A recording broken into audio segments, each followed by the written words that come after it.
When you think about it, math is the language we use to describe our three-dimensional world.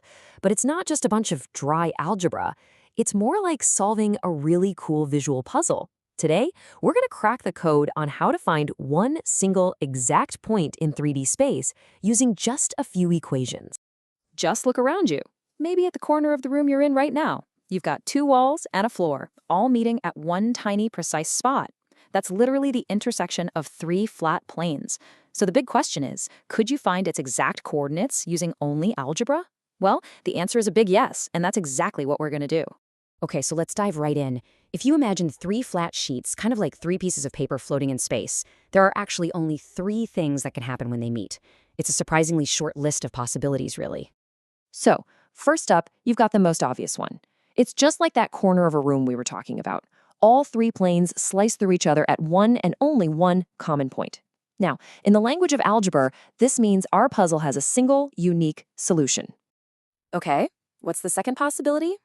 Well, imagine the pages of a book, all connected by the spine. The planes can meet up just like that. Not at a single point, but along an entire line. And what does that mean for our solution? It means there isn't just one answer. There are actually an infinite number of solutions. Any point you pick on that line will work.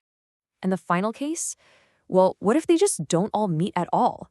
You could have three planes stacked like pancakes, completely parallel. Or maybe two are parallel and the third one just cuts across them. Either way, there is no single point that's on all three planes at once. So in this case, there's simply no solution. All right, so we've got the pictures in our head. A point, a line, or nothing at all. Now let's see how we translate these visuals into algebra, the language we're going to use to actually solve the puzzle. So this is what it looks like in the language of math. It's called a system of linear equations. We've got three equations and three variables, x, y, and z, for our three dimensions of space. And here's the absolute key idea. Each one of these equations is the mathematical description for one of those flat planes. It's a one-to-one relationship. And this is where it all just clicks together. Solving this system of equations over on the left is exactly the same thing as finding that geometric intersection point on the right. They're two sides of the same coin. The solution, which we write as an ordered triple, x, y, z, gives us the precise address of that point in space. So how do we actually solve it? We're going to use this really powerful tool called the elimination method. And don't worry, it's not about memorizing complex formulas. It's a super clever strategy for just simplifying the problem one step at a time. The whole strategy is captured perfectly right here. The goal is to strategically combine our equations to get rid of one variable. We want to turn our big 3x3 system into a much simpler 2x2 system. And then we do it again until we're left with one super simple equation with just one variable, which of course is incredibly easy to solve. So here's the game plan, broken down into 4 clear steps. First, we just pick a variable to get rid of. Let's say x. Then we use 2 different combos of our original equations to make x vanish twice. That's going to leave us with 2 brand new, much simpler equations.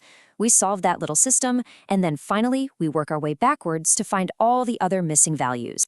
All right, enough theory. I think theory is great, but let's get our hands dirty and actually see this thing in action. We'll walk through a real example step by step.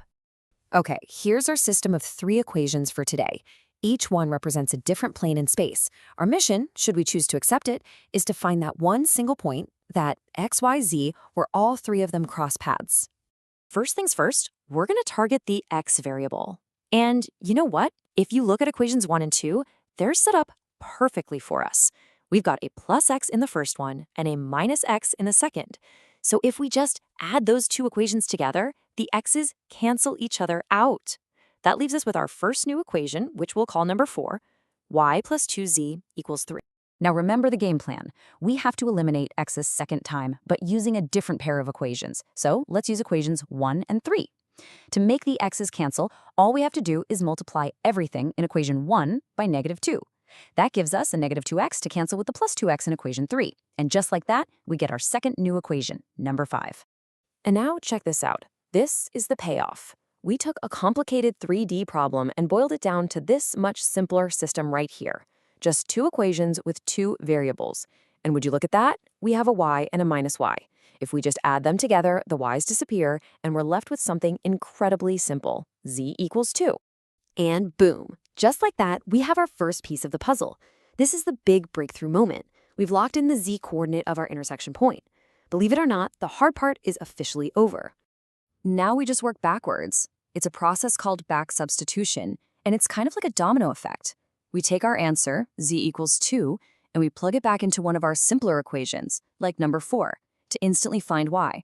Then, we take both z and y and plug them back into one of the original equations to find our last missing piece, x. And there we have it. The single point in all of 3D space where these three planes cross is at the coordinates 1, -1, 2. How cool is that? We translated a geometry problem into algebra, we simplified it, and we found the exact solution. Okay, that last one was really nice and clean. But what happens when things don't work out so perfectly? What does the algebra actually look like when there isn't one single solution? Like those other two cases we talked about earlier. Well, the math basically gives us these really clear signals. If you're going through the elimination process and you end up with a statement that's just impossible, like 0 equals 2, that's a contradiction. It's the math's way of yelling at you, hey, this doesn't make sense, there's no solution. On the other hand, if you end up with a statement that's always true, like 0 equals 0, that's called an identity. That's the math telling you there are infinite solutions, because those planes are meeting up along an entire line. So you might be thinking, okay, that's a cool math trick, but when am I ever actually going to need this? Well, it turns out that this method, this way of thinking, is an incredibly practical skill. It's really a blueprint for solving any problem that has multiple interacting factors. Seriously, this pattern for balancing complex systems shows up everywhere. Think about financial planning. Maybe you have 3 different investments with different interest rates, and you need to find the perfect mix to hit a specific income goal. That's a system of equations. The source material we're working from even uses an example just like that. But the same logic applies to allocating resources in a business, finding market equilibrium in economics, or even calculating complex forces in engineering. So let's just end with this thought. The elimination method isn't just a math procedure, it's a powerful way of thinking.